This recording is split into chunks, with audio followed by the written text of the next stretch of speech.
نحمده ونصلي على رسوله الكريم اما بعد۔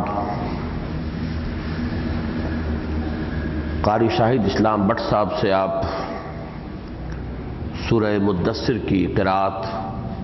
سورت کے اختتام تک سن چکے ہیں پچھلی مرتبہ، اگرچہ ہمارا درس صرف ایک آیت تک ہو سکا تھا، یعنی آیت نمبر 31، جو اس سورہ مبارکہ کی طویل ترین آیت ہے۔ تو اب آج میں دوبارہ تلاوت کر رہا ہوں، اور آج بجائے ان کی قرأت کے میری تلاوت پر آپ قناعت فرمائیں۔ اعوذ باللہ من الشیطان الرجیم، بسم اللہ الرحمن الرحیم۔ کلا والقمر واللیل اذ ادبر والصبح اذا اسفر انہا لإحدى الکبر نذیرا للبشر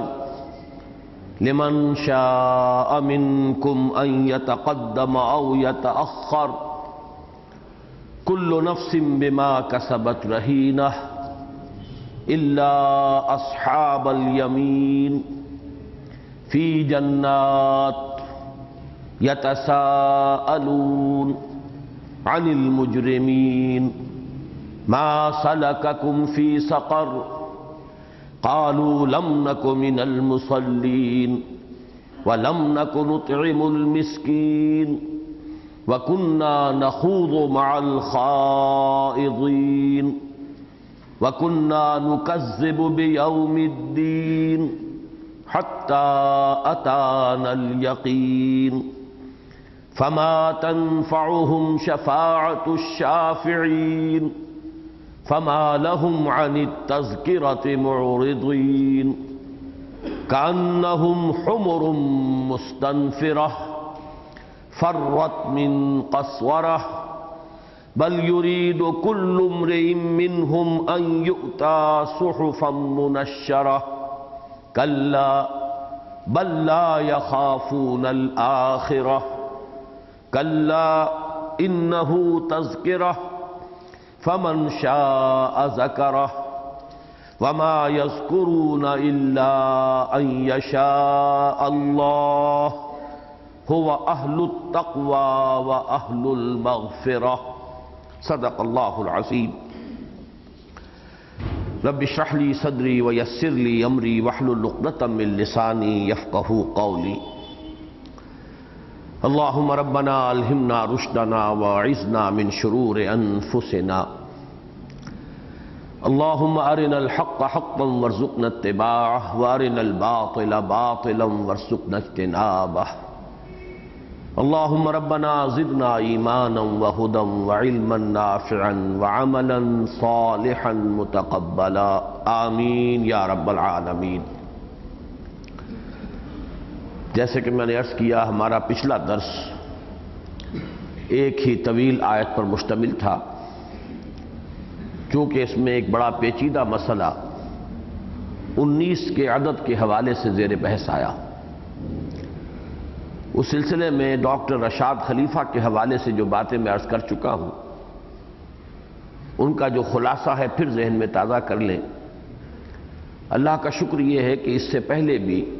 حروف مقطعات کے ضمن میں جو باتیں میں نے عرض کی تھیں، الحمدللہ کہ آخری غور و خوض کے بعد بھی میرا نتیجہ وہی ہے کہ یہ 19 کے عدد کا کوئی معاملہ قرآن مجید کے ساتھ جزوی طور پر تو حقیقت پر مبنی نظر آتا ہے۔ آیت بسم اللہ جس طور سے بھی لکھی گئی ہے، آخر قرآن مجید کا رسم الخط بھی اپنی جگہ پر بڑی اہمیت کا حامل ہے۔ کوئی سبب ہے کہ 113 مرتبہ آیت بسم اللہ قرآن مجید میں لکھی گئی تو اسی شکل میں لکھی گئی۔ بلکہ حال ہی میں عرض کروں کہ ہندوستان میں ایک صاحب نے قرآن مجید کا ایک خاص نسخہ شائع کیا ہے، الفی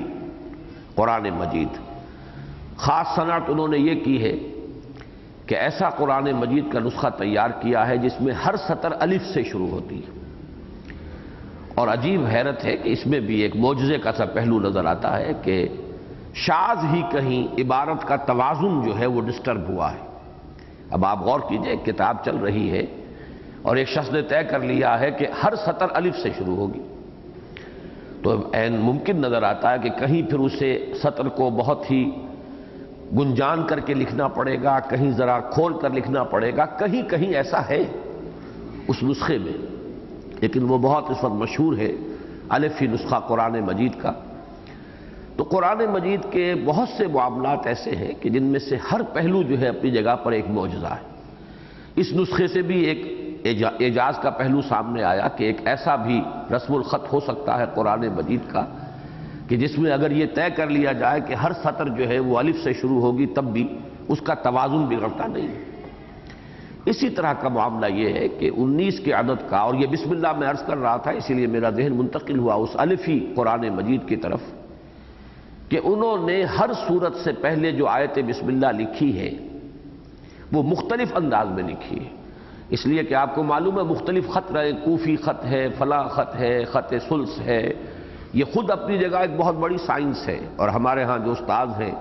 قرآن اکیڈمی میں اور قرآن کالج میں حافظ احمد یار صاحب، ان کا خصوصی یہ مضمون ہے اور انہیں بڑی دلچسپی ہے، وہ اس پہ ریسرچ کر کے واقعہ یہ ہے کہ ڈاکٹریٹ حاصل کر سکتے ہیں اگر انہیں ذرا سا وقت مل جائے کہ جو کچھ معلومات انہوں نے اب تک جمع کی ہیں ان کو مرتب کر کے وہ تھیسس کی شکل دے سکیں۔ تو انہوں نے اسی پر بڑی محنت کی ہے، بڑی بڑی ضخیم کتابیں لکھی گئی اس موضوع پر کہ قرآن مجید کا رسم الخط کیا ہے، کس حرف کو کس طور سے لکھا جائے گا۔ جیسے مالک یوم الدین، اس میں اگر آپ میم الف لام کاف کر دیں گے تو یہ غلط ہو جائے گا، یہ رسم عثمانی کے خلاف ہو گیا۔ لازماً آپ کو لکھنا پڑے گا مالک یوم الدین، میم کھڑا جو زبر ہوتا ہے اس کے ساتھ، گویا کہ لکھنے میں ملک آئے گا، میم لام کاف۔ اور اسی لیے ایک قرات بھی ہے ملک یوم الدین، آپ نے وہ سنا ہوگا ریکارڈ قاری عبد الباسط صاحب کا، جس میں انہوں نے دونوں طرح پڑھا ہے سورہ فاتحہ کو، مالک یوم الدین بھی اور ملک یوم الدین بھی۔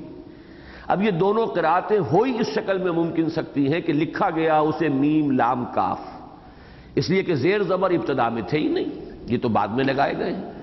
اب میم پر زبر جو ہے پڑا زبر ہے یا کھڑا زبر ہے اس سے کوئی فرق واقع نہیں ہوتا، کھڑا زبر ہے تو وہ مالک بن جائے گا مالک یوم الدین، پڑا زبر ہے تو ملک یوم الدین بن جائے گا۔ تو یہ قراتیں جو ہیں اکثر و بیشتر ان کا اختلاف اسی بنیاد پر ہے، لیکن رسم الخط معین ہے۔ تو آخر یہ بسم اللہ الرحمن الرحیم اس انداز میں اگر لکھا گیا ہے تو یوں ہی نہیں لکھا گیا، اس کے پیچھے بھی کوئی نہ کوئی حقیقت ہے۔ اور جیسا کہ میں نے عرض کیا تھا سورہ قاف کی مثال سے میں کافی کنونس ہوا کہ کوئی نہ کوئی بات ہے، البتہ وہ ایک جزوی حقیقت ہے، اسے کلی حقیقت مان لینا، اسی کو اصول موضوعہ بنا کر اس حد تک آگے بڑھ جانا کہ پھر اسی کے حوالے سے قرآن مجید کے اندر کوئی رد و بدل بھی کیا جائے اور کچھ آیات کو جو ہے اس میں الحاقی قرار دیا جائے، یہ یقیناً بہت بڑا فتنہ ہے۔ اس کے لیے میں اصل میں آج چاہ رہا تھا کہ حضرت علی رضی اللہ تعالیٰ عنہ کا قول آپ کو سناؤں، جو انہوں نے خوارج کے بارے میں کہا تھا، بڑا حکیمانہ قول ہے۔ انہوں نے جو نعرہ لگایا تھا ان الحکم الا للہ، اب ظاہر بات ہے یہ تو قرآن مجید کی آیت ہے، اس نعرے کو کون غلط کہہ سکتا ہے؟ تو حضرت علی فرمایا کرتے تھے قول الحق ارید بہ الباطل، حق ہے اپنی جگہ پر، بات جو کچھ کہہ رہے ہیں بالکل صحیح ہے، لیکن اس سے جو ان کا ارادہ ہے وہ باطل ہے۔ تو بسا اوقات ایک بات صحیح ہوتی ہے لیکن یہ کہ اس سے پھر وہ قائل جو ہے اس کا، یہ اس کی اپنی نیت پر ہے کہ اس سے وہ کیا کہنا چاہتا ہے، کیا اس سے مراد لے رہا ہے، کیا اس سے پھر وہ آگے بڑھ کر کیا نتائج اخذ کرنا چاہتا ہے۔ اس اعتبار سے جیسے خوارج کی بات تھی قول الحق ارید بہ الباطل، بات تو سچی ہے، صحیح ہے، درست ہے، لیکن اس سے جو کچھ وہ چاہ رہے ہیں وہ باطل ہے۔ اسی طرح یہ رشاد خلیفہ یا یہ کہ بہائیوں کا جو یہ فلسفہ ہے 19 والا، یہ جزوی حقیقت نظر آتا ہے، اگرچہ اس کو جس طرح انہوں نے ایک فلسفہ بنا کر اور اس کو پھر بڑھایا ہے اور قرآن مجید میں سورہ توبہ کی آخری 2 آیات کو الحاقی قرار دیا، یہ بہت بڑا فتنہ ہے۔ اللہ تعالیٰ اس فتنے سے ہمیں محفوظ رکھے۔ اب ہم آگے چل رہے ہیں، سورہ مدثر کا یہ حصہ جو آج میں نے ابھی تلاوت کیا ہے، یہ اپنی جگہ پر آج جب میں غور کر رہا تو محسوس ہوا کہ اپنے نظم کے اعتبار سے، عمود کے اعتبار سے، مضمون کے اعتبار سے خود اپنی جگہ پر ایک مکمل صورت ہے۔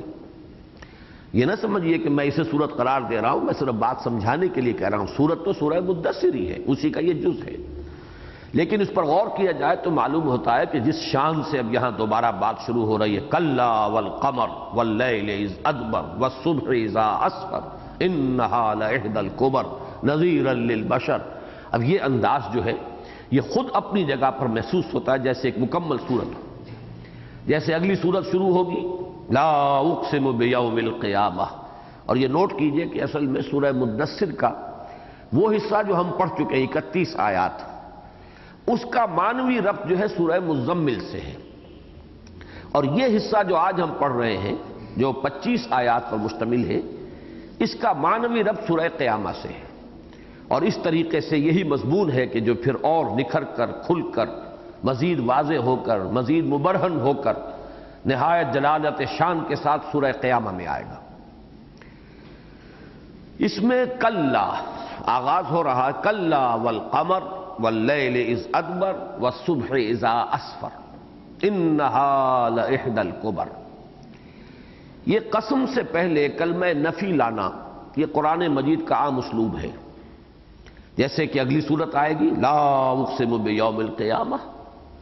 آخری پارے میں ایک صورت ہے لا اقسم بہذا البلد، اب اس میں بڑی بحثیں ہوتی ہیں، درمیان میں بھی آتا ہے سورہ واقعہ میں ہم پڑھ چکے ہیں فلا اقسم بمواقع النجوم وانہ لقسم لو تعلمون عظیم، اسی طرح آخری پارے میں بھی ہے فلا اقسم بما تبصرون وما لا تبصرون۔ تو یہ جو لا پہلے آتا ہے در حقیقت اس کے بارے میں اگرچہ بہت سی آراء ہیں، کسی نے اس کو لا زائدہ قرار دیا ہے کہ اس کا ترجمہ نہیں کیا جائے گا، لیکن جو صحیح رائے معلوم ہوتی ہے وہ یہ کہ اس کا فائدہ یہ ہے کہ جو رد و قضا ہو رہی ہے، مخاطب سے جو گفتگو ہو رہی ہے، اس میں مخاطب کے خیالات کی نفی سے بات شروع کی جائے، یعنی متکلم جو ہے وہ اتنا پرجوش ہے اپنی بات میں، اتنا اسے یقین اور تیقن حاصل ہے، اور مخاطب کے مذمومات جو ہے ان کے بارے میں اسے اتنا یقین حاصل ہے کہ وہ باطل ہیں کہ وہ اس کا بھی انتظار نہیں کرنا چاہتا کہ پہلے قسم کھا کر اپنی بات کہوں،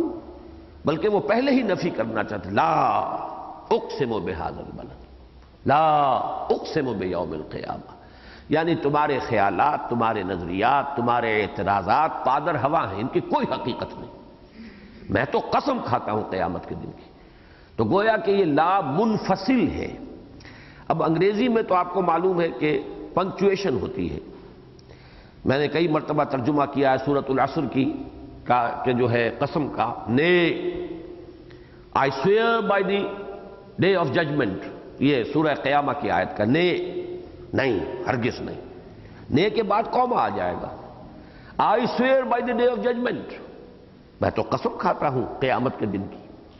لیکن یہ ہے کہ عربی زبان میں پنکچویشنز نہیں ہے، اس لیے یہ مسائل پیدا ہو جاتے ہیں کہ آیا یہ منفصل ہے متصل ہے،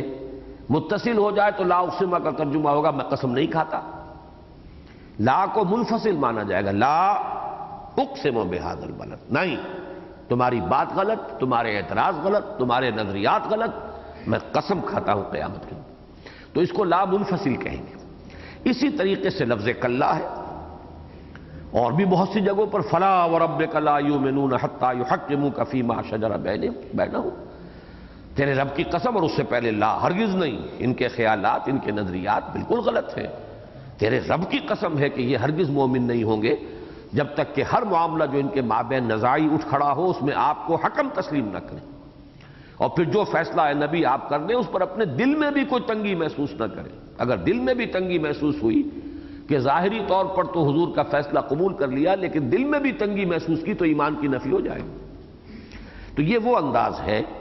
کلا ہرگز نہیں، تمہارے خیالات غلط ہیں، تم آخرت کا انکار کر رہے ہو، تم ان آیات کا مذاق اڑا رہے ہو، 19 کے عدد کا استہزاء کر رہے ہو،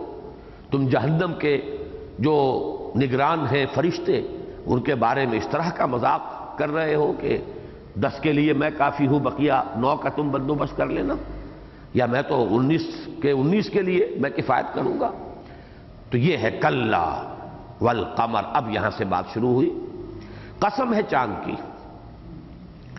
کلا والقمر واللیل اذ ادبر۔ اب یہاں نوٹ کیجئے، دیکھیے جو بات میں نے آج کہی تھی رسم الخط کی اہمیت، اس کی ایک قرات یہ بھی ہے اذا دبرا، عام قرات جو خاص طور پر جس کے ہم عادی ہیں وہ تو از ادبرا ہے، زال پر جزم ہوگا، الف پر زبر آئے گا، از ادبرا. لیکن ایک یہ اذا دبرا، حروف وہی رہے، وہی لکھے جانے کی شکل تبدیل نہیں ہوگی. الف زال الف دال با را یہ لفظ. اب یا تو یہ کہ از ادبرا یا اذا دبرا، اور عربی زبان میں ادبرا اور دبرا کے درمیان معنوی اعتبار سے کوئی فرق نہیں. پیٹھ موڑنا، پیٹھ دکھانا. کلا والقمر ہرگز نہیں، قسم ہے چاند کی. واللیل اذ ادبر، اور قسم ہے رات کی جبکہ وہ پیٹھ موڑ لے، جانے لگے، رخصت ہو رہی ہو. والصبح اذا اسفر، اور قسم ہے صبح کی جبکہ وہ روشن ہو جائے. انہا لإحدی الکبر، یقیناً یہ بہت بڑی باتوں میں سے ایک بات ہے. اب یہ تو ظاہر ہے کہ یہاں 3 آیات قسموں پر ہیں، والقمر واللیل اذ ادبر والصبح اذا اسفر. اور مقسم علیہ جو ہے جس پر قسم کھائی گئی ہے انہا لإحدی الکبر. تو اب میں پہلے قسموں پر گفتگو کرنے سے پہلے مقسم علیہ کو سمجھ لیجئے. انہا لإحدی الکبر، یقیناً یہ بہت بڑی باتوں میں سے ایک بات ہے. کبر جمع ہے اور اس میں اختلاف ہے، کبیرہ کی جمع ہے یا کبرا کی جمع ہے. کبیرہ فعیل کے وزن پر صفت مشبہ، کبرا یہ در حقیقت افعل التفضیل کا صیغہ ہے. اکبر سے کبرا، اصغر سے صغرا، تو کبرا، تو کبرا کا جمع کبر یا کبیرہ کی جمع کبر. لیکن یہ کہ دونوں کا مفہوم ایک ہوا، یہ بہت بڑی باتوں میں سے ایک بات ہے. البتہ انہا کی ضمیر کہاں ہے، اس کا مرجع کون سا ہے، ہا سے اشارہ کس چیز کی طرف ہو رہا ہے؟ تقریباً مفسرین کا اس پر اجماع ہے کہ ہا کا اشارہ جو ہے یا ہا کی ضمیر جو ہے اس کا مرجع ہے سقر، جس کا ذکر چلا آ رہا تھا. سأصلیہ سقر وما ادراک ما سقر لا تبقی ولا تذر لواحۃ للبشر علیہا 19. وہاں سے بات بدلی تھی. ذرا ایک یوں سمجھیے کہ سائیڈ لائن پر بات ہو گئی تھی 19 کے حوالے سے. وما جعلنا اصحاب النار الا ملائکۃ وما جعلنا عدتهم الا فتنۃ للذین کفروا الی آخر الآیہ. تو اکثر حضرات کے نزدیک یہاں انہا سے جو بات شروع ہو رہی ہے اس میں مراد سقر ہے، کہ یہ سقر بہت بڑی چیزوں میں سے ایک بہت بڑی شے، بہت بڑی بلاؤں میں سے ایک بہت بڑی بلا ہے. یہاں نوٹ کیجئے کہ قرآن مجید میں جہنم کے لیے کئی نام آئے ہیں. سب سے پہلے خود لفظ جہنم، پھر لفظ جہیم، پھر اس سے آگے چلیے سعیر، پھر اس کے علاوہ حاویہ، امہ حاویہ وما ادراک ما ہی نار حامیہ، حطمہ. اب یہ تمام الفاظ اسی طریقے سے لظا، انہا لظا نزاعۃ للشوا تدعو من ادبر وتولی. اب 2 مفہوم ہو سکتے ہیں، یا تو یہ کہ یہ ایک ہی شے کے مختلف نام ہیں، یا یہ کہ اس کے مختلف طبقات ہیں. یہ تو سب کو معلوم ہے، اس لیے کہ قرآن مجید کی نص ہے سورہ نساء کی کہ ان المنافقین فی الدرک الاسفل من النار، آگ کے سب سے نچلے طبقے میں ہوں گے منافق. تو معلوم ہوا طبقات تو ہے. جیسا کہ میں نے پچھلی مرتبہ بڑی تفصیل سے عرض کیا کہ نہ اہل ایمان سب برابر تھے اور نہ اہل کفر سب برابر تھے، نہ ہر زن زنستو نہ ہر مرد مرد خدا پنج انگوش یکساں نہ کرتے. ویسے تو یہ کہ ایمان نہ لانے والوں میں گویا کہ کفر بھی رہ جانے والوں میں ابو طالب بھی تھے، اور ادھر وہ ابو لہب بھی تھا،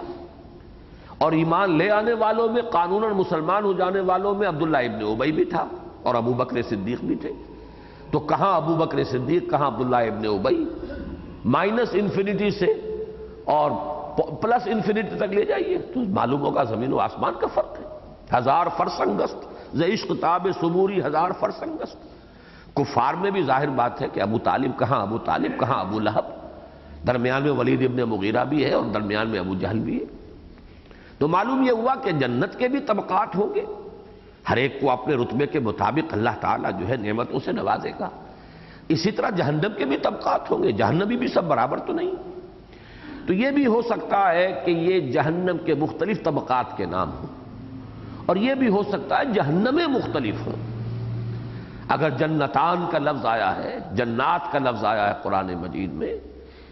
تو جنات جو ہے وہ جمع کا صیغہ ہے۔ اسی طرح ہو سکتا ہے کہ یہ جہنمیں بھی اپنے اپنے مختلف کیفیات کے ساتھ مستقل علیحدہ جہنمیں موجود ہوں، اور ان میں اب کہا جا رہا انہا لإحدی الکبر، یعنی تمام جہنمیں جو ہیں وہ اپنی جگہ پر بہت بڑی بلائیں ہیں، بڑی انسان کے لیے تکلیف دہ مقامات ہیں، لیکن یہ کہ ان میں خاص طور پر سقر، وہ تو گویا کہ ان میں بہت ہی نامور، سأصلیہ سقر وما ادراک ما سقر لا تبقی ولا تذر لواحۃ للبشر علیہا 19 کلا والقمر واللیل اذ ادبر والصبح اذا اسفر انہا لإحدی الکبر نذیرا للبشر۔ ایک رائے تو بہرحال یہ ہے کہ یہاں انہا کی ضمیر جو ہے اس کا مرجع ہے سقر۔ ایک دوسری بات یہ بھی نوٹ کرنے کی ہے کہ آیت نمبر 31 جس پر ختم ہوئی ہے وما ہی الا ذکری للبشر، وہاں بھی ہیا کی ضمیر کا مرجع جو ہے اس کے بارے میں ہم گفتگو کر چکے ہیں، اور اس میں اہل تفسیر نے 3 آراء دی ہیں، اور صاف نظر آ رہا ہے کہ جس کو یہاں انہا کہا ہے اسی کو وما ہی سے تعبیر کیا گیا، دونوں چیزیں ایک ہیں، وما ہی الا ذکری للبشر، اور یہاں یہ کہ نذیرا للبشر، ذکری للبشر نذیرا للبشر، یہ بالکل متوازی چیزیں ہیں، لوگوں کے لیے، انسان کے لیے نصیحت کی بات اور لوگوں کو خبردار کرنے والی بات، انذار، تذکیر، یہ تو بالکل یوں سمجھیے کہ ایک ہی عمل کے مختلف پہلو ہیں۔ تو وما ہی الا ذکری للبشر کلا انہا کلا والقمر واللیل اذ ادبر والصبح اذا اسفر انہا لإحدی الکبر، تو وہاں ہیا کی ضمیر کے بارے میں مفسرین نے 3 رائے دی ہیں۔ سقر بھی ہو سکتا ہے، یہ آیات بھی ہو سکتی ہیں جن کے ذریعے سے انذار کیا جا رہا ہے، اور ان کی تعداد بھی ہو سکتی ہے۔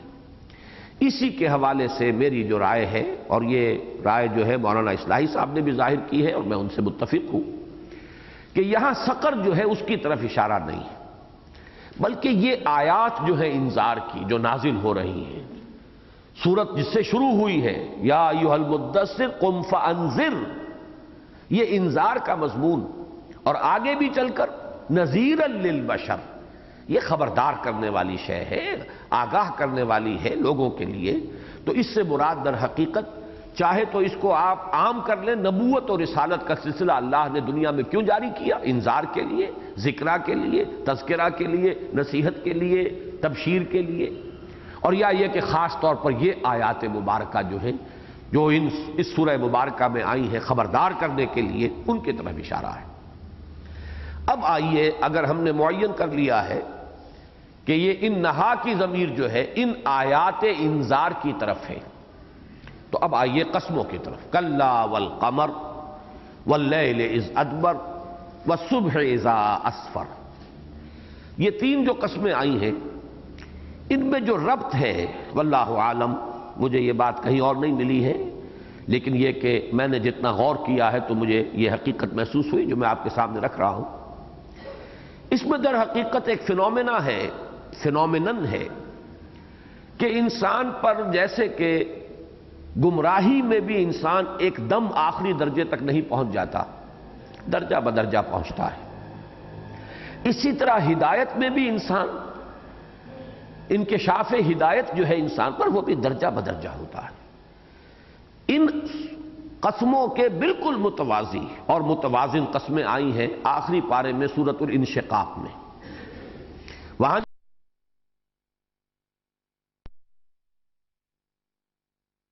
وما وسق والقمر اذا اتسق لترکبن طبقا عن طبق، وہاں بھی تدریج آئی ہے کہ میں قسم کھاتا ہوں شفق کی۔ اب شفق وہ روشنی ہوتی ہے سرخ جو آسمان پر ہوتی ہے سورج کے غروب ہونے کے فوراً بعد، کچھ دیر تک اس کی وجہ سے روشنی رہتی ہے، اس کے بعد رات چھا جاتی ہے، واللیل وما وسق، رات تو گویا کہ ہر شے کا احاطہ کر لیتی ہے، سب کو اپنی چادر سے ڈھانپ دیتی ہے، لیکن والقمر اذا اتسق، چاند اگر نمودار ہو اور پورا چاند، 14ویں کا چاند، پورا چاند، تو پھر وہ روشنی جو ہے ایک ہلکی اور خنک روشنی جو ہے پھر دنیا کے اوپر اس کا ایک ظہور ہوتا ہے۔ میرے نزدیک یہ قسمیں اور یہ قسمیں جو اس سورہ مبارکہ میں ہیں بہت ایک دوسرے سے نزدیک ہیں۔ چنانچہ یہاں قمر جو ہے کلا والقمر، اس میں گویا کہ اشارہ ہے محمد الرسول اللہ صلی اللہ علیہ وسلم کی رسالت کی طرف۔ آپ سے ہدایت کی کرنیں پھوٹ رہی ہیں، ہدایت کی روشنی پھیل رہی ہے، لیکن جیسے کہ آپ کو معلوم ہے سورج کی روشنی اور چاند کی روشنی میں بڑا فرق ہے۔ سورج کی روشنی بڑی تیز، اس کی شدت، اس کی انٹینسٹی، چاند کی روشنی ہلکی ہلکی، ٹھنڈی ٹھنڈی، اس کے اندر اس طرح کی جو ہے وہ شدت نہیں ہوتی۔ تو آغاز میں دعوت نبوی صلی اللہ علیہ وسلم کی کیفیت ابھی یہ ہے، ابھی سورج کی طرح جیسے سورج نصف النہار پر چمک رہا، ابھی وہ کیفیت نہیں ہے۔ ابھی گویا کہ ان دودلکوں کے ساتھ اور اندھیاروں کے ساتھ ابھی کشمکش جاری ہے، جیسے کہ چاند کی روشنی ہے، محسوس ہوتا ہے کہ جیسے اندھیروں کے ساتھ کشمکش کر رہی ہے۔ کلا والقمر، لیکن جب یہ روشنی کسی پر منکشف ہو جاتی ہے تو اس کے راستے میں ایک بہت بڑی رکاوٹ آتی ہے، اور وہ رکاوٹ جو ہے حب دنیا ہے، جس کو وہ ماننا نہیں چاہتا۔ یہ جو ولید بن مغیرہ کا قصہ آیا اس سورہ مبارکہ میں کہ اس نے غور کیا، سوچا، فَقُتِلَ كَيْفَ قَدَّرَ ثُمَّ قُتِلَ كَيْفَ قَدَّرَ ثُمَّ نَظَرَ ثُمَّ عَبَسَ وَبَصَرَ ثُمَّ أَدْبَرَ وَاسْتَكْبَرَ فَقَالَ إِنْ هَذَا إِلَّا سِحْرٌ يُؤْثَرُ۔ تجزیہ کیجئے کہ حقیقت تو منکشف ہو چکی تھی، وہ پورے طور پر اس کا بھی اعلان کر چکا تھا کہ نہ یہ شاعر کا کلام ہے، نہ کاہن کا کلام ہے، نہ محمد جھوٹے ہیں صلی اللہ علیہ وسلم۔ اب بتائیے کسر کہاں رہ گئی؟ جیسے کہ میں نے مثال دی تھی کہ ہرقل حقیقت بالکل واضح ہو چکی، پہچان لیا حضور کو صلی اللہ علیہ وسلم، پھر کیوں محروم رہ گیا؟ جب حقیقت اس طرح واضح ہو جائے اور پھر بھی انسان محروم رہ جائے، اس کا سبب کیا ہوتا ہے؟ آخرت کا یقین نہ ہونا یا احساس نہ ہونا۔ یہ ہے دنیا کی محبت، جب آخرت کے اس احساس کے اوپر پردہ ڈال دیتی ہے تو آدمی محروم رہتا ہے۔ البتہ یہ کہ اگر کہیں آخرت کا خیال آ جائے اور انسان کو ذرا سے بھی ایک امکان اور گمان کے درجے میں بھی آخرت کا خیال آ جائے تو یہ سارے جو ہیں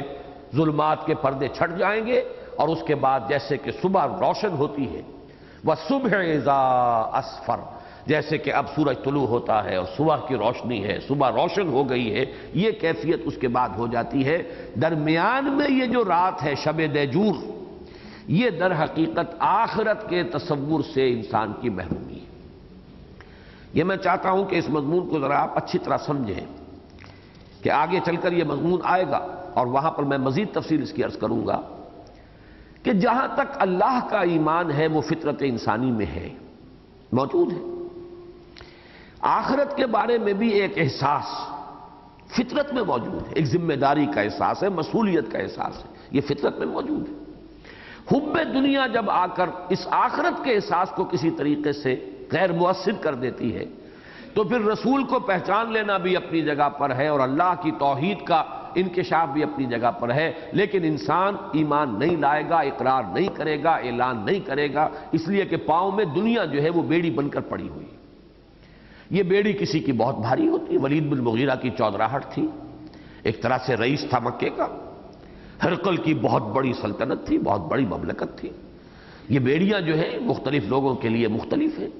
علماء یہود کے لیے ان کی چودراہٹ جو تھی علمی چودراہٹ اور مذہبی سیادت جو تھی وہ رکاوٹ بن گئی۔ تو یہ ہے حب دنیا کی بیڑی، یہ گویا کہ رات کے مشابہ ہے،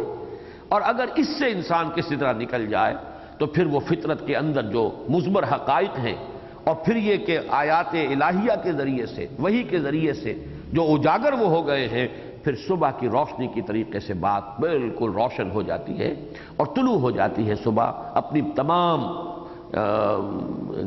انوار و برکات کے ساتھ۔ یہ ہے میرے نزدیک ربط کلا والقمر واللیل اذ ادبر والصبح، جب یہ رات پیچھے ہٹتی ہے تو صبح طلوع ہوتی ہے۔ آج میں سوچ رہا تھا تو علامہ اقبال کا مجھے شعر یاد آیا کہ دلیل صبح روشن ہے ستاروں کی تنک تابی، افق سے آفتاب ابھرا گیا دور گراں خوابی۔ رات پیچھے ہٹتی ہے، رات کا پردہ گویا کہ جیسے کہ کھینچ لیا گیا، چادر پڑی ہوئی تھی، صبح نمودار ہوئی۔ تو حب دنیا کا پردہ کھینچے گا تو یہ ایمان بالآخرہ نمایاں ہوگا، اور ایمان بالآخرت کے بغیر حق کو قبول نہیں کرے گا آدمی۔ حق منکشف ہو چکے گا، دل گواہی دے چکے گا، جیسے کہ قرآن مجید میں ایک مقام پر آیا ہے کہ انہوں نے انکار کیا، حالانکہ ان کے دل جو ہے وہ یقین رکھتے تھے، دلوں کے اندر پوری جو ہے تصدیق پیدا ہو چکی تھی، لیکن یہ کہ انہوں نے زبان سے انکار جو ہے اس کے اوپر قائم رہے۔ تو یہ اس کے ساتھ مناسبت قائم ہو جاتی سورہ مبارکہ کے شروع میں جو ولید بن مغیرہ کا معاملہ آیا ہے، کلا والقمر واللیل اذ ادبر والصبح اذا اسفر انہا لإحدی الکبر، یقیناً یہ انذار آخرت یا یہ آیات مبارکہ جن کے ذریعے سے تمہیں آخرت کا انذار کیا جا رہا ہے، چونکہ یہی شے ہے کہ جو تمہاری گمراہی کا اصل سرچشمہ ہے، یہی ہے جو تمہاری راہ میں رکاوٹ بنا ہوا ہے، لہذا اس کو دور کرنے کے لیے یہ آیات مبارکہ جو ہے انہا لإحدی الکبر، یہ بہت بڑی باتوں میں سے ایک بات ہے، نذیرا للبشر۔ اب یہاں اس کے ساتھ یہ مضمون اور یہ وضاحت جو ہے بالکل مطابقت رکھتی ہے، اس لیے کہ سقر کو ہم نہیں کہہ سکتے کہ وہ نذیرا للبشر ہے، اس کے ساتھ تو کوئی مطابقت مناسبت نہیں بنتی۔ سقر انسان کے لیے عذاب کا ایک جگہ ہے، اس کو جو ہے جس طریقے سے بھی آپ کہیں، لیکن یہ کہ نذیر تو بنے گی تو یہ آیت بنے گی، خبردار کرنے والی تو ہے رسالت محمدی صلی اللہ علیہ وسلم، آگاہ کرنے والی چیز تو وہ ہے۔ سقر تو جب تک کہ غیب کا پردہ پڑا ہوا ہے ہمارے لیے نذیر نہیں ہے، وہ تو اسی وقت نذیر بنے گی جب کہ نگاہوں کے سامنے آ جائے گی، جب کہ قیامت میں سامنے لے آئی جائے گی، جہنم جو ہے وہ لوگوں کے نگاہوں کے سامنے ہوگی۔ لیکن یہ کہ ابھی تک تو ظاہر بات ہے کہ نذیر محمد الرسول اللہ ہے صلی اللہ علیہ وسلم، یا یہ آیات مبارکہ ہے بینہ جنہیں کہا گیا۔ بینہ کیا ہے؟ رسول من اللہ یتلو صحفا مطہرۃ فیہا کتب قیمہ، تو یہ آیات مبارکہ، یہ آیات انذار، یہ کتب قیمہ، یہ ہے نذیر، نذیرا للبشر۔ اور جیسا کہ میں نے عرض کیا ہے اس کا ایک ربط قائم ہوا، وما ہی الا ذکریٰ للبشر، اور یہاں فرمایا نذیرا للبشر، یہ ذکرہ بھی ہے، یاد دہانی بھی ہے۔ اور ذکرہ کے بارے میں کئی مرتبہ میں وضاحت کر چکا ہوں کہ اس کے معنی یاد دہانی، ترجمہ عام طور پر ہوتا ہے نصیحت، لیکن در حقیقت اس لفظ کی جو بنیادی لغوی جو اصل ہے اس کے اعتبار سے غور کریں کہ ذکر کہتے ہیں، تذکر کہتے ہیں یاد کرنے کو، جس کو کہ شاہ عبد القادر رحمۃ اللہ علیہ جو ہے وہ بڑا پیارا لفظ ہندی کا استعمال کرتے ہیں، چیتا، چیتے گا انسان، یوم یتذکر الانسان ما سعی، اس دن چیتے گا انسان کہ اس نے کیا کیا تھا۔ اور یہ چیتنا جو ہے یہ پنجابی کا لفظ بھی ہے، اصل میں یہ ہندی کا لفظ ہے، چیتے گا انسان اس دن۔ تو ذکر کے معنی ہے کسی شے کا یاد کرنا، اور تذکیر کہتے ہیں اسے کہ کوئی شے آپ کو یاد تھی لیکن پھر بھول گئے آپ، کوئی زمانہ گزر گیا ہے، اپنے اس دوست سے ملاقات نہیں ہوئی، اب اس کا کبھی خیال بھی نہیں آیا، آنکھ ہو جل پہاڑ ہو جل، سال ہا سال گزر گئے، اچانک کہیں کوئی شے آپ دیکھتے ہیں کہ جس کی کوئی ایسوسیشن ہے اس کے ساتھ۔ جیسے میں کہا کرتا ہوں آپ نے ٹرنک کھولا کوئی اور اس میں سے کوئی قلم نکل آیا، کوئی رومال نکل آیا جو کبھی آپ کے دوست نے آپ کو دیا تھا، اس کو دیکھتے ہی دوست یاد آ جائے گا۔ یہ نہیں کہ اس رومال کے ذریعے سے آپ کو دوست کا علم حاصل ہوا، نہیں، اس رومال میں کیا ہے کہ وہ آپ کو علم دے سکے، علم تو تھا اندر، آپ کے ذہن کے اندر تھا، لیکن وہ نیچے اتر گیا تھا، محافظ خانے میں وہ فائل بہت نیچے دب گئی تھی، اس نشانی کو دیکھ کر وہ بات جو ہے آپ کے اپنے ذہن کے اندر سے ابھر کر شعور کی سطح پر آ گئی۔ یہ ذکرہ ہے، یہ تذکرہ ہے، اسی لیے قرآن بار بار کہتا ہے کلا انہا تذکرہ، ذکرہ، فذکر انما انت مذکر، ہے نبی یاد دلائیے، آپ کا کام صرف یاد دلانا ہے۔ کسی کے ذہن میں یہ چیز اتنی نیچے اتر گئی ہے اور اس کے اوپر تالے پڑ گئے ہیں اور گرہیں لگ گئی ہے تو کتنا ہی آپ زور لگا لیں وہ گرہ نہیں کھلے گی۔ سواء علیہم انذرتہم ام لم تنذرہم لا یؤمنون، آپ کسی کے اندر ایمان ڈال نہیں سکتے، ایمان تو اندر سے ابھرتا ہے، وہ اندر سے ابھرتا ہے لیکن آیات الہیہ کے حوالے سے۔ کھول آنکھ، فلک دیکھ، زمین دیکھ، فضا دیکھ، افلا ينظرون الى الابل كيف خلقت والى السماء كيف رفعت والى الجبال كيف نصبت والى الارض كيف سطحت فذكر انما انت مذکر۔ اے نبی آپ اشارے کر دیجئے کہ دیکھو بھائی اس آسمان کو دیکھو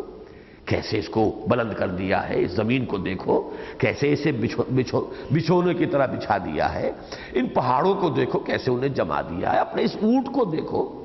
کس طرح تمہارے حالات کے مطابق اللہ نے اس کا جسمانی نظام بنا دیا ہے۔ اے نبی آپ اشارے کیجئے، یاد دلانے کی کوشش کیجئے، فذکر انما انت مذکر لست علیہم بمسیطر، آپ کا کام یاد دلانا ہے، آپ ان پر کوئی داروغہ نہیں۔ تو یہ ہے ذکریٰ للبشر، اور یہاں نذیرا للبشر، یہ خبردار کرنے کے لیے ہے۔ اور اس کو گرامر میں یوں سمجھیے کہ نذیر، ویسے تو یہ کہ اس میں فاعل کی شکل بھی ہو سکتا ہے، صفت مشبہ جو ہے فعیل کے وزن پر، وہ کبھی فاعل کے معنی دیتا ہے، کبھی مفعول کے معنی دیتا ہے۔ تو یہاں پر یہ بھی ہو سکتا ہے کہ یہ صفت مشبہ فاعل کے معنی میں ہو، کہ یہ انذار کرنے والی ہے یہ آیات، اور یہ بھی ہو سکتا ہے نکیر جیسے کہ مصدر ہے ایسے یہاں بھی مصدر ہو، یہ ڈرانا ہے، یہ خبردار کرنا ہے، یہ تمہیں آگاہ کر دینا ہے۔ کلا انہا لإحدى الكبر نذیرا للبشر لمن شاء منکم من یتقدم او یتأخر، تم میں سے ہر اس شخص کے لیے جو چاہے آگے بڑھنا یا پیچھے رہ جانا۔ یہ بھی قرآن مجید کی اصطلاح ہے، تقدم اور تأخر، آگے بڑھنا پیچھے رہ جانا۔ یہی باب تفعیل سے اگلی صورت میں آیا ہے سورہ قیامہ میں، يُنَبَّأُ الْإِنسَانُ يَوْمَئِذٍ بِمَا قَدَّمَ وَأَخَّرَ، اس روز خبردار کر دیا جائے گا انسان کو، جتلا دیا جائے گا کیا اس نے آگے کیا کیا پیچھے کیا۔ تو اب یہ دو اسلوب ہو گئے، معانی اور مراد کے اعتبار سے دونوں ایک ہو جائیں گے، لیکن اپنی جگہ پر ہر ایک کے مفہوم کو سمجھیے۔ یہ جو تقدم یا تاخر ہے، اس کے بارے میں تو سمجھنا چاہیے کہ یہ ہے عن الخیر یا الی الخیر، لمن شاء یتقدم الی الخیر و الی الہدی او یتأخر من الخیر او من الہدی، تو یا تو یہ عن کے ساتھ اور یا الی کے ساتھ ہوگا، تاکہ ہر شخص کے اختیار ہے کون آگے بڑھنا چاہتا ہے خیر کی طرف، ہدایت کی طرف، جس میں یہ رجحان ہوگا، جس میں یہ طلب صادق ہوگی، یہ آیات اس پر حقیقت کو منکشف کر دیں گی، اور جس میں یہ رجحان ہی نہیں ہے، جو زیغ اور کجی ہی کا طالب ہے، جو پیچھے ہی رہنا چاہتا ہے تو پیچھے رہے، جیسا کہ اس میں ہم پڑھ چکے ہیں کہ اللہ تعالیٰ اسی طرح بہت سو کو گمراہ کرتا ہے اور بہت سو کو ہدایت دے دیتا ہے۔ یضل بہ کثیرا ویہدی بہ کثیرا، یہ سورہ بقرہ میں آیا تھا، اور یہاں بھی آپ پڑھ چکے ہیں کذالک یضل اللہ من یشاء ویہدی من یشاء، کذالک یضل اللہ من یشاء ویہدی من یشاء وما یعلم جنود ربک الا ہو۔ تو معلوم یہ ہوا کہ اس میں اصل فیصلہ کن شے، یہ بات اس صورت کے آخر میں آ کر اس کی حقیقت ایک اور بھی منکشف ہوگی۔ ابھی جہاں تک انکشاف حقیقت ہو رہا ہے اسی تک اپنی نگاہ کو رکھیے کہ یہ اختیار انسان کا ہے۔ انسان طالب خیر ہے، خیر کی طرف بڑھنا چاہتا ہے، تو اس کے لیے اللہ تعالیٰ راستے کھولتا چلا جائے گا۔ اسی کو کہا گیا ہے فَسَنُيَسِّرُهُ لِلْيُسْرَى، رفتہ رفتہ اس کے لیے آسانی، ہدایت کے راستے کو آسان کرتے چلے جائیں گے۔ شروع میں نظر آئے گا بڑا مشکل کام ہے، بڑا کٹھن کام ہے، یہ تو آسان کام نہیں ہے دین پر چلنا، لیکن آپ چلنا شروع کیجئے، معلوم ہوگا نہیں ایسی بڑی بات نہیں تھی، آسان ہے۔ یہ تیسیر ہے اللہ کی طرف سے اس شخص کے لیے جو ہدایت کا طالب ہے۔ ایک حدیث میں آتا ہے جو رمضان کے بارے میں ہے کہ رمضان مبارک میں اللہ تعالیٰ کی طرف سے، ویسے تو یہ کہ یہ ہر وقت کی صدا اور ندا ہے، لیکن رمضان مبارک کی خاص کیفیات ہے، تو کوئی ندا کرنے والا ہاتف غیبی جو ہے وہ ندا کرتا ہے، یا باغی الخیر اقبل و یا باغی الشر ادبر، اے خیر کے طالب آگے بڑھ، تیرے لیے کھلے ہیں میدان اس وقت، رحمت خداوندی کے دروازے کھلے ہیں، آگے بڑھو، محروم نہ رہ جاؤ، ان برکات کو سمیٹنے میں کہیں عاجز نہ رہ جاؤ۔ یا باغی الخیر اقبل، آگے بڑھو، ویا باغی الشر ادبر، اور شر کے طالب پیچھے ہٹ جاؤ، کہ یہ خیر کا مہینہ جو ہے اس کے اندر نیکیاں آسان کر دی جاتی ہیں، اور جو برائیاں ہیں وہ گویا کہ اللہ کی طرف سے ان کے اندر مشکل کا ایک مفہوم پیدا کر دیا جاتا ہے، تاکہ جس کے اندر جو رجحان ہے نیکی کا وہ آگے بڑھے، اس کے لیے راستے کھلتے چلے جائیں۔ تو لمن شاء منکم ان یتقدم او یتأخر، اس آیہ مبارکہ میں فرمایا تم میں سے جو کوئی چاہے آگے بڑھنا، یتقدم الی الخیر الی الہدی او یتأخر عن الہدی او عن الخیر، یا جو پیچھے رہنا چاہتا ہے پیچھا رہے، جیسے سورہ انفال میں فرمایا لِیَہْلِکَ مَنْ هَلَكَ عَنْ بَيِّنَةٍ وَيَحْیَىٰ مَنْ حَیَّ عَنْ بَیِّنَةٍ، تاکہ جسے ہلاک ہونا ہے وہ ہلاک ہو لیکن حجت قائم ہونے کے بعد، اور جسے زندہ رہنا ہے وہ زندہ رہے دلیل کے ساتھ، ایسے ہی نہیں، حجت کے ساتھ، دلیل کے ساتھ، علی وجہ البصیرت، جیسے کہ سورہ یوسف میں کہا گیا کہ اے نبی کہیے قل ھذہ سبیلی ادعو الی اللہ علی بصیرۃ انا ومن اتبعنی، یہ میرا راستہ ہے، میں اللہ کی طرف بلا رہا ہوں، اور یہ میں کوئی ٹامک ٹوئیاں اندھیرے میں نہیں مار رہا ہوں، الٹپ جو ہے اندھیرے میں تیر تکے نہیں چلا رہا ہوں، میں علی وجہ البصیرت اس راستے پر چل رہا ہوں اور بلا رہا ہوں، اور جو لوگ میری پیروی کرنے والے ہیں وہ بھی اسی طرح علی وجہ البصیرت چل رہے ہیں اور لوگوں کو بلا رہے ہیں۔ تو لِیَہْلِکَ مَنْ ہَلَکَ عَنْ بَیِّنَۃٍ وَیَحْیَىٰ مَنْ حَیَّ عَنْ بَیِّنَۃٍ، تاکہ ہلاک ہو جسے ہلاک ہونا ہے لیکن حجت کے اور دلیل اور برہان کے قائم ہو جانے کے بعد، اور زندہ رہے جس کو زندہ رہنا ہے لیکن دلیل کے ساتھ، حجت کے ساتھ، بصیرت کے ساتھ۔ تو یہ فرمایا لمن شاء منکم من یتقدم او یتأخر، اصل فیصلہ تمہارا ہے، تم آگے بڑھنا چاہتے ہو یا پیچھے رہنا چاہتے ہو۔ اب جو سورہ قیامہ میں آئے گا وہ یہ ہے کہ قیامت کے دن ہر شخص کو بتا دیا جائے گا، جتلا دیا جائے گا اس نے کیا آگے کیا کیا پیچھے کیا۔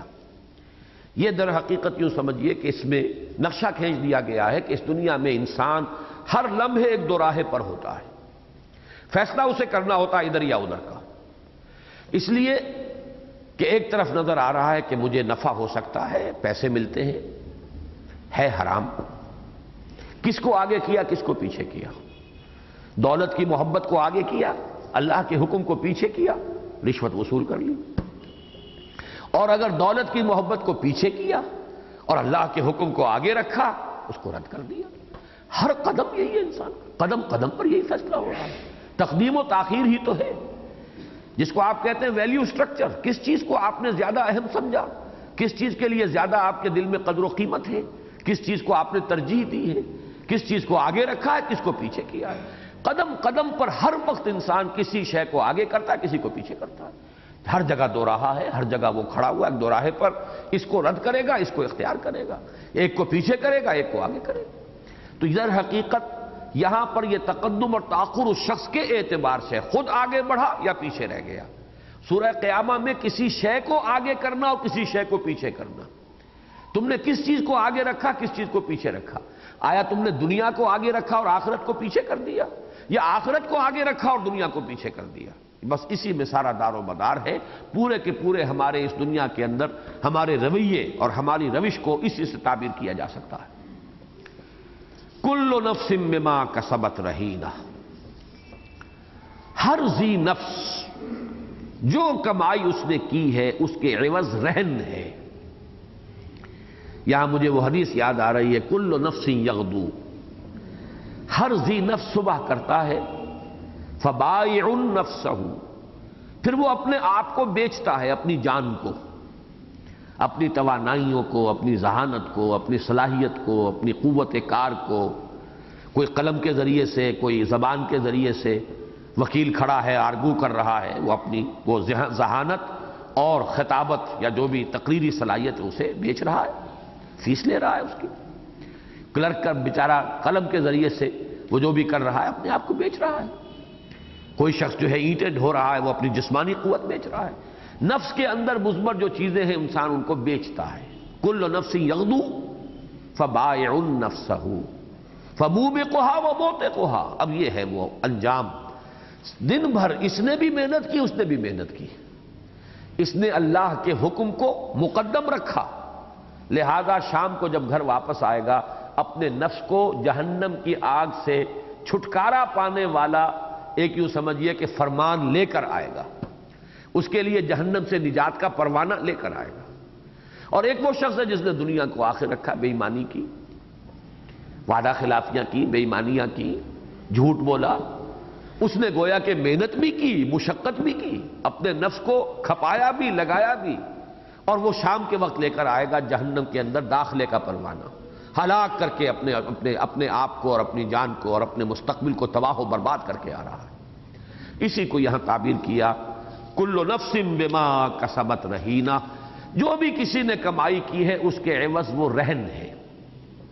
یہاں بھی بحث کی ہے نحویین نے کہ رہینہ یہ بھی شتیمہ کے وزن پر یہ بھی مصدر ہے، اس لیے کہ اگر اسے صفت مشبہ مانا جائے تو صفت مشبہ جب بمانی مفعول آتی ہے تو اس میں تذکیر و تانیث نہیں ہوتی، رہینہ کی ضرورت نہیں تھی، پھر رہین کافی ہوتا، لہذا یہ بھی مصدر ہے۔ یعنی ہر شے، ہر ذی نفس اپنی کمائی، اپنے اعمال، اپنے کرتوتوں کے عوض رہن ہے، اس کے مطابق ہی اس سے معاملہ ہوگا کہ جو کچھ اس نے کمائی کی ہے، جو بھی خیر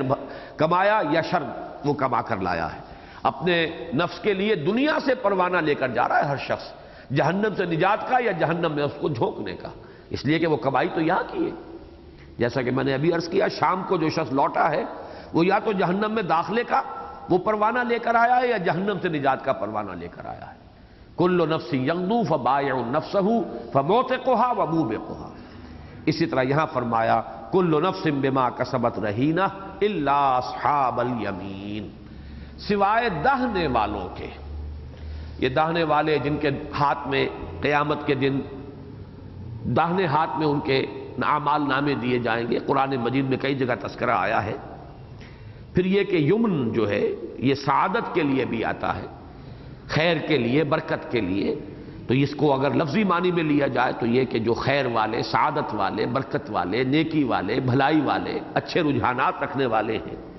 جنہوں نے نیکیاں کمائی ہیں۔ اور یہ کہ اگر اس اعتبار سے لیا جائے کہ قیامت کے دن اعمال نامے کسی کو داہنے ہاتھ میں دیے جائیں گے، کسی کو بائیں ہاتھ میں۔ داہنے ہاتھ میں ان کو دیے جائیں گے کہ جن کے لیے جنت میں داخلہ ہے، جو کامیاب ہیں۔ الا اصحاب الیمین فی جنات، وہ جنتوں میں ہوں گے۔ اب یہاں پھر دیکھیے جمع کا صیغہ آ گیا، فی جنات، جنتوں میں ہوں گے، اور اس کے اندر پھر وہی بات کہ درجات ہیں مختلف جنتوں کے۔ ایک حدیث میں یہاں تک آیا ہے کہ ایک کمتر درجے کا جنتی اپنے سے بالا تر درجے کے جنتی کو ایسے دیکھے گا جیسے تم زمین پر بیٹھ کر اور آسمان کے ستاروں کو دیکھتے ہو۔ یہ فرق و تفاوت ہوگا جنت کے درجات میں۔ اور اسی میں پھر بڑی امید افزا باتیں آئی ہیں کہ اگر کوئی شخص خود جنتی ہے اور اس کا اونچا رتبہ ہے جنت میں، اور اس کے اہل و عیال جو ہیں اگرچہ وہ بھی جنتی ہیں لیکن وہ کمتر درجے کے ہیں، تو اللہ تعالیٰ اس برتر درجے والے کی خوشی کے لیے، اس کی رضا کے لیے ان کو اپ گریڈ کرے گا اور ان کو بھی شامل کر دے گا ان کے ساتھ۔ یہ ہے در حقیقت ان کا لحاظ کہ وہ ان کی آنکھیں ٹھنڈی ہوں، ان کے اہل و عیال جو ان کے ساتھ، الحقنا بہم ذریتہم، ہم ملا دیں گے ان کے ساتھ ان کی ذریت کو، لیکن بشرطے کہ وہ ذریت خود جنتی ہو۔ کمتر درجے کی جنت سے اٹھا کر برتر جنت میں تو لے جایا جائے گا، لیکن اس کی بنیاد پر یہ نہیں ہے کہ جہنمی جنتی بن جائے، وہ بات بالکل مختلف ہے۔ لیکن یہ ہے کہ جس نے کوالیفیکیشن ٹیسٹ پاس کر لیا ہے اس سے وہ نکل آیا، تو اب درجوں کی بات ہے۔ تو اللہ تعالیٰ اونچے درجے والے جو ہیں جنتی، ان کو خوش کرنے کے لیے اللہ تعالیٰ ان کے جو لواحقین ہیں، ان کے جو اعزاء ہیں، وہ خواہ اپنے اعمال کے اعتبار سے اس اعلیٰ درجے کے مستحق نہ ہو، لیکن اللہ تعالیٰ ان کے درجے بلند کر دے گا۔ فی جنات یتساءلون، یتساءلون تساؤل باب تفاعل، آپس میں پوچھیں گے، وہ جہنمیوں کے بارے میں خیال کریں گے۔ اب دیکھیے یہ خیال اس نوعیت کا ہے کہ کسی شخص کے بارے میں بڑی اچھی اچھی باتیں کیا کرتا تھا، کیا بات ہے وہ جہنمی کیوں ہو گیا؟ فلاں شخص جو ہے وہ تو نیکی کا پرچار کرتا تھا، تلقین کرتا تھا، کیا وجہ وہ جہنم میں کیوں چلا گیا؟ تو ظاہر بات ہے کہ آپس میں یہ تساؤل جو ہے یہ آپس کی بات ہے، اہل جنت آپس میں گفتگو کریں گے۔ فی جنات یتساءلون عن المجرمین، مجرمین کے بارے میں سوال کریں گے۔ لیکن یہاں اگلی آیت میں سوال جو آ رہا ہے، ما سلککم فی سقر، اس سے مراد ہو رہا ہے کہ وہ خود جہنمیوں سے مخاطب ہو کر کہیں گے کہ کس چیز نے تمہیں جہنم میں جھونک دیا، کیا سبب بنا تمہیں جہنم میں تمہارے آنے کا؟ تو اس کے اندر جو ایک خلا ہے درمیان میں، اس کو یوں پر کیا ہے مفسرین نے کہ وہ آپس میں باتیں کرتے کرتے پھر براہ راست جہنمیوں سے بھی مخاطب ہو جائیں گے، اس کا یہاں صراحتاً تذکرہ نہیں کیا گیا۔ لیکن یتساءلون کے معنی بہرحال یہی ہے کہ وہ آپس میں گفتگو کر رہے ہوں گے کہ ہم یہ لوگ جہنم میں کیوں چلے گئے، کیا وجہ ہوئی، فلاں شخص جو ہے کیوں گیا، کیا سبب ہوا، کیا شامت اعمال ان کی ہوئی، تو اس کا وہ آپس میں تذکرہ کر رہے ہوں گے۔ اور اسی تذکرے کے دوران اچانک، اور جب میں یہ سوچ رہا تھا تو آج کے زمانے کی ایک چیز ہے کہ جس کو کانفرنس کال کہتے ہیں، ہمارے ہاں تو ابھی اس کا نہیں ہے حساب، امریکہ وغیرہ میں بڑے ممالک میں اس کا نظام ہے، آپ ٹیلی فون پر کانفرنس کر سکتے ہیں، وہ گفتگو آپ کی ہو رہی ہے، اس سے ہو رہی ہے، آپ ہزاروں میل کے فاصلے پر بیٹھے ہو، کانفرنس ہو رہی ہے، مشورے ہو رہے ہیں۔ اور ظاہر بات ہے کہ جنت اور جہنم کے چاہے فاصلے کتنے بھی ہو، لیکن وہاں کا جو فزیکل لا ہے وہ بہت مختلف ہے یہاں کے فزیکل لا سے۔ جب آج ہمارا حال یہ کہ باتیں کرتے کرتے فوراً ڈائل گھماتے ہیں، اور آپ اگر ڈائریکٹ جو ہے وہ لائن ہے باہر کی، امریکہ سے ہی بات کر لیتے ہیں، تو اسی طریقے سے وہاں چاہے کتنے بھی فاصلے ہوں گے، وہ آپس میں گفتگو کرتے ہوئے وہ پھر اہل جہنم سے بھی سوال کر لیں گے، ما سلککم فی سقر، تمہیں کس چیز نے جھونکا ہے اس سقر میں۔ یہ گویا کہ ایک طرح سے پھر ایک وزنی دلیل بنتی ہے ان مفسرین کے حق میں جنہوں نے انہا لعہد الکبر اور وما ہی الا ذکر للبشر میں ہیا اور حاج کی ضمیروں کا سقر ہی کو مرجع مانا ہے، اس لیے کہ یہ لفظ جو ہے معلوم ہوتا ہے اس سورہ مبارکہ میں کافی تانے بانے کی طرح پر یہ بنا ہوا ہے۔ سَأُصْلِيهِ سَقَرَ وَمَا أَدْرَاكَ مَا سَقَرَ لَا تُبْقِي وَلَا تَذَرُ۔ اب پھر یہاں یہ آ گیا مَا سَلَكَكُمْ فِي سَقَرَ، کس چیز نے تمہیں جھونک دیا ہے جہنم میں، سقر میں، کیا سبب بنا۔ اگلی 3 آیات میں پورا فلسفہ دین ہے۔ اب یوں سمجھیے آپ ان آیات پر غور کرتے ہوئے کہ یہ بالکل ابتدائی دور کی آیات ہیں، ابھی یہ پورا قرآن نازل نہیں ہوا ہے، دین کا ہیولہ بن رہا ہے، شریعت کا یوں سمجھیے کہ بلو پرنٹ ہے، اس کا بھی ابھی رف خاکہ بن رہا ہے۔ وہ کیا ہے کہ شریعت کے اندر اصل بنیادی جو ہے تعلیمات وہ کیا ہیں، جن کے عدم کی وجہ سے، جن کے پورے نہ ہونے کی وجہ سے، جن پر عمل نہ کرنے کی وجہ سے آدمی جہنم میں جاتا ہے، وہ کیا ہے؟ قالوا لم نک من المصلین، وہ کہیں گے یا انہوں نے کہا، یہ اکثر و بیشتر قرآن مجید میں ہے، آخرت کی خبریں، جنت کی، دوزخ کی، ان کے آپس کی گفتگو، یہ سب ماضی کے صیغے میں آتا ہے۔ قالوا انہوں نے کہا، یعنی وہ کہیں گے، لیکن یہ کہ عربی زبان میں فعل ماضی جو ہے وہ صرف زمانہ ماضی کے لیے نہیں آتا بلکہ کسی شے کی قطعیت کو بھی ظاہر کرتا ہے۔ یہ اتنی یقینی باتیں ہیں کہ گویا کہ کہہ دیا، کہا جا چکا۔ قالوا وہ کہیں گے لم نک من المصلین، ہم نہیں تھے نماز پڑھنے والے۔ معلوم ہوا پہلی چیز دین میں تعلق مع اللہ ہے، جس کا ذریعہ، جس کی بنیاد، جس کا ستون، جس کا عماد نماز ہے۔ یہ دین کے فلسفے کے اندر پہلا پتھر ہے اس کی عمارت کا، اس کی بنیاد کا، وہ نماز ہے۔ آپ کا قبلہ درست ہو، اللہ کے ساتھ جڑ گئے ہو، اور اللہ کے ساتھ جڑ جانا، اب یہاں مسلین جو ہے اس کو آپ جو نماز جو شکل بنی ہے ہماری نماز کی، وہ اپنی جگہ پر ہے، صرف اسی کو ذہن میں نہ رکھیے، ہر شریعت میں صلاۃ نہیں ہے۔ پھر لفظ صلاۃ جو حضرت لقمان استعمال کرتے ہیں، یا بنی اقیم الصلاۃ، جبکہ ان کے بارے میں معلوم ہے نہ وہ نبی تھے، نہ رسول تھے، نہ کسی نبی کے امتی تھے، وہاں صلاۃ کے کیا معنی ہوں گے؟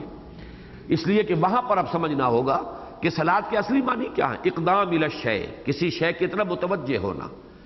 اللہ کو پہچان لینا کافی نہیں ہے، اس کی طرف توجہ کا ارتکاز ضروری ہے۔ پہچان لینا، مان لینا، یہ تو گویا کہ پہلا قدم ہے، لیکن اصلاً جو مطلوب ہے وہ یہ کہ آپ کا اس کا ایک تعلق قائم، آپ کے اور اس کے مابین ایک قول و قرار ہوتا رہے، گفتگو ہوتی رہے۔ یہ دعا اور مناجات کیا ہے؟ اسی لیے فرمایا گیا الصلاۃ عماد الدین، یہ تو دین کا ستون ہے، اور یہ بھی فرمایا گیا کہ الصلاۃ معراج المومنین، جیسے مکالمہ ہوا ہے حضور صلی اللہ علیہ وسلم کا معراج میں اللہ تعالیٰ کے ساتھ، ایسے ہی نماز میں آپ کا مکالمہ ہے اللہ کے ساتھ۔ وہ حدیث جو آتی ہے جو مسلم شریف کی حضرت ابو ہریرہ سے رضی اللہ تعالی عنہ کہ جب میرا بندہ کہتا ہے الحمدللہ رب العالمین،